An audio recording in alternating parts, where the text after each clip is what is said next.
Η απόδραση για το τριήμερο του Αγίου Πνεύματος ξεκινά δυναμικά, επιλέγοντας τη μεγάλη καθαρά οδηγική διαδρομή που περνά από τη Χαλκίδα για να φτάσει στη Νότια Εύβοια. Αφήνοντας πίσω την Αθήνα, η μηχανή καταπίνει τα πρώτα χιλιόμετρα της Εθνικής Οδού μέχρι τη γέφυρα της Χαλκίδας, όπου περνάς επίσημα στο νησί χωρίς τις καθυστερήσεις των πλοίων. Από εκεί και πέρα το ταξίδι μετατρέπεται σε μια απολαυστική οδηγική εμπειρία. Ο δρόμος σε οδηγεί αρχικά προς την Ερέτρια και το Αλιβέρι, προσφέροντας όμορφες εναλλαγές ανάμεσα σε παραθαλάσσια περάσματα και καταπράσινα τοπία της κεντρικής Εύβοιας.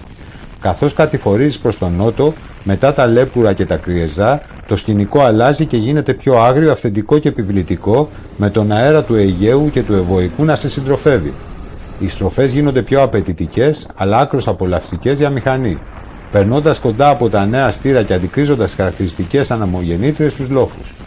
Ύστερα από μια γεμάτη οδηπορική διαδρομή, περίπου 2,5 με 3 ώρες, ορθώνεται μπροστά σου επιβλητικός όχης και η ανοιχτή αγκαλιά του κόλπου της Καρίστου.